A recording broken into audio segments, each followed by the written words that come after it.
السلام علیکم ورحمۃ اللہ وبرکاتہ۔ اس وقت ہم موجود ہیں جبل احد کے دامن میں۔ یہ جبل احد وہ پہاڑ ہے جس کے بارے میں حضور صلی اللہ علیہ وسلم نے کہا تھا ھذا جبل یحبنا ونحبہ۔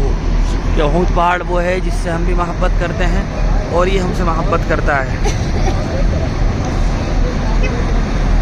یہ احد پہاڑ ہے جو آپ کو اتنا لمبا پھیلا ہوا نظر آ رہا ہے، یہ سارا احد پہاڑ ہے۔ یہاں ہم آپ کو وہ جگہ بھی دکھائیں گے جس جگہ جنگ ہوئی تھی، جس کو غزوہ احد کے نام سے یاد کیا جاتا ہے۔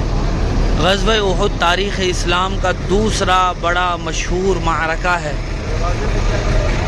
جو اسی احد پہاڑ کے دامن میں لڑا گیا تھا، اسی لیے اس کا نام بھی غزوہ احد ہے۔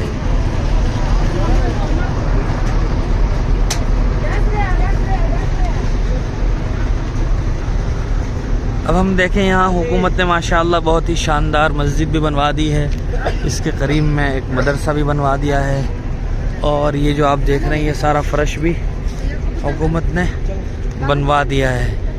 پہلے یہ نہیں تھا، یہ ابھی ہوا ہے، اور ماشاءاللہ یہ دکانیں بھی اب بن گئی ہیں، پہلے یہ دکانیں بھی یہاں نہیں تھی۔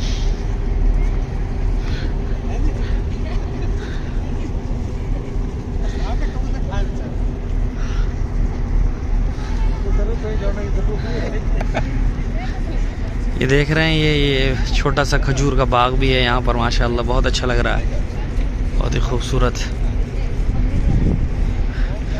اور آپ جہاں بھی جائیں یہاں حرمین شریفین کے جو مخصوص مقامات ہیں، یہاں کہیں بھی جائیں کبوتر تو مل ہی جاتے ہیں۔ کبوتر بہت ہی مانوس ہیں یہاں انسانوں سے، اور ان کے لیے ماشاءاللہ ساری دنیا سے لوگ جو آتے ہیں وہ دانہ ڈالتے ہیں۔ ان کے لیے کھانا بھی مشکل ہو جاتا ہے، اس قدر دانہ ان کے لیے ڈالا جاتا ہے۔ چاروں طرف یہ آپ کو کبوتر نظر آ ہی جائیں گے یہاں۔ یہ آپ کو یہ مسجد نظر آ رہی ہوگی، یہ حکومت نے ابھی پچھلے سالوں میں ہی بنوائی ہے، بہت ہی خوبصورت اور شاندار مسجد ہے، بالکل احد پہاڑ کے دامن میں ہے۔ آپ یہ جو پہاڑ دیکھ رہے ہیں یہی وہ پہاڑ ہے جس کو جبل رمات کہا جاتا ہے، اور اسی پہاڑ کے اس حصے پر حضور صلی اللہ علیہ وسلم نے 50 تیر انداز صحابہ اکرام کو کھڑا کیا تھا اور فرمایا تھا کہ آپ کو یہاں سے ہٹنا نہیں ہے، چاہے کچھ بھی ہو جائے، جنگ جیت جائیں ہار جائیں، آپ کو یہاں سے ہٹنا نہیں ہے۔ لیکن صحابہ اکرام رضوان اللہ تعالی علیہم اجمعین جب میدان جنگ میں تھے اور مسلمانوں کا پلڑا بھاری تھا، مسلمان ان پر جیتتے جا رہے تھے، جب کفار کو بھی لگا کہ ہم ہار رہے ہیں، صحابہ اکرام مال غنیمت بھی جمع کرنے میں لگ گئے، بہت سارے ان کو بھگانے میں لگ گئے۔ تو یہاں پر جو صحابہ اکرام کھڑے ہوئے تھے اس پہاڑ پر جس کو جبل رمات کہتے ہیں، انہوں نے یہ سمجھا کہ اب تو گویا ہم جنگ جیت چکے ہیں، اب ہماری یہاں کوئی ضرورت نہیں ہے، لہذا 50 میں سے 40 صحابہ اکرام آئے اور وہ بھی مال غنیمت جمع کرنے میں مشغول ہو گئے۔ حضرت خالد بن ولید رضی اللہ تعالیٰ عنہ ابھی تک مسلمان نہیں ہوئے تھے، وہ بہت ہی زبردست جنگجو تھے، ماہر تھے، فنون سپاہ گیری سے واقف تھے۔ انہوں نے موقع کو غنیمت جانا، اور جب آگے جا کر تھوڑا آگے چلے گئے، وہاں سے پھر واپس پیچھے آئے، اور اسی پہاڑ کے اسی حصے سے وہ مسلمان جو صحابہ اکرام تھے ان کا تعاقب کرنے لگے، اور گویا ان پر ٹوٹ پڑے، جس کے نتیجے میں یہ جیتی ہوئی جنگ تقریباً شکست میں تبدیل ہو گئی۔ اور جو صحابہ اکرام رضوان اللہ تعالی علیہم اجمعین 70 صحابہ اکرام شہید ہو گئے تھے، ان کا یہ قبر ہے، ان کا یہ قبرستان ہے جس میں تمام تر صحابہ اکرام مدفون ہیں۔ اسی میں ہی حضرت سید الشہداء حضرت حمزہ رضی اللہ تعالی عنہ کا مزار بھی ہے، ان کی قبر بھی ہے، مزار یعنی قبر ہے۔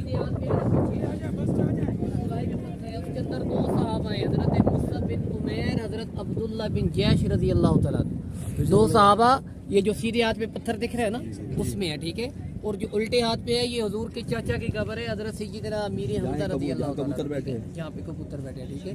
تو یہ 3 صحابہ اکرام کی قبریں ہیں جن کی یہ نمایاں نشاندہی ہے، ٹھیک ہے۔ تو انہی جنگلوں کے اندر تھوڑا سا آگے آپ نے دیکھنا ہے، آپ کو ایک چھوٹی سی ایک دیوار دکھ رہی ہے، جو یلو کلر کی دیوار دکھ رہی ہے نا چھوٹی، تو اس کے اندر 67 صحابہ اکرام ہے، 67 صحابہ جن کی اجتماعی قبر ہے، ٹھیک ہے وہ کیونکہ آگے جو ہے، صحابہ- آگے؟ وہ آگے، ٹھیک ہے کیونکہ اتنا بے دردی کے ساتھ صحابہ اکرام کو شہید کیا گیا تھا نا، جسم کے چھوٹے چھوٹے ٹکڑے کیے گئے تھے، شناخت نہیں ہو رہی تھی، تو وہ صحابہ اکرام کی اجتماعی قبر ہے 67 صحابہ، اور 3 صحابہ ہماری آنکھوں کے سامنے ہیں، 70 صحابہ اکرام ان جنگلوں کے اندر جو ہیں وہ آرام فرما۔ اب یہ بالکل کلیئر ہے۔ جی جی اب میرے ساتھ مل کے ایک دفعہ سلام پیش کرنا ہے اجتماعی، ٹھیک ہے؟ بسم اللہ الرحمن الرحیم، السلام علیکم السلام یا علیکم سیدنا یا سیدنا امیر حمزہ، امیر حمزہ، السلام علیکم یا شہداء احد، یا شہداء، السلام علیکم السلام یا علیکم اہل القبور، یا اہل القبور، یغفر اللہ یغفر اللہ لنا لنا ولکم ولکم وانتم سلفنا ونحن بالاثر۔ تو ایک دفعہ سورہ فاتحہ شریف، 3 دفعہ سورہ اخلاص درود شریف پڑھ کے ایصال ثواب کرنا ہے اور دعا کرنی ہے، ٹھیک ہے؟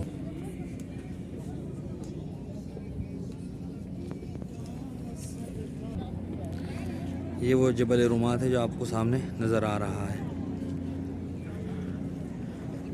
آپ کو یہ جو قبر، بڑی والی قبر نظر آ رہی ہے، یہ اس بڑی والی قبر میں 3 صحابہ اکرام مدفون ہیں، حضرت حمزہ رضی اللہ تعالیٰ عنہ اور حضرت مصعب بن عمر رضی اللہ تعالیٰ عنہ، اور تیسرے صحابی بھی ہیں۔ باقی اس کے بعد آپ کو جو ایک قبر نظر آ رہی ہوگی بہت لمبی سی، صرف قبر کے نشانات ہیں مجھے نظر آ رہی ہیں، اس میں اس کے علاوہ 67 صحابہ اکرام مدفون ہیں، چونکہ جس بے دردی کے ساتھ ان صحابہ اکرام کو کفار نے شہید کیا تھا، کسی کے اعضاء تھے، کسی کا کچھ عضو تھا الگ الگ، ان سب کو اجتماعی ایک ہی قبر میں حضور نے دفن کیا تھا۔ وہ آپ کو جو نظر آ رہی ہے، یہ آپ میں زوم کر رہا ہوں، آپ دیکھیے، یہ جو آپ کو سامنے نظر آ رہی لمبی سی ایک قبر، یہی وہ قبر ہے جس میں تقریباً 67 صحابہ اکرام مدفون ہیں۔ وہ ہم نے ایصال ثواب کیا ہے، اللہ تعالیٰ ان کی روحوں کو پہنچائے، ان کی برکت سے اللہ تعالیٰ ہمیں بھی حضور کا پکا سچا شیدائی بنائے اور سچا پکا عاشق رسول بنائے۔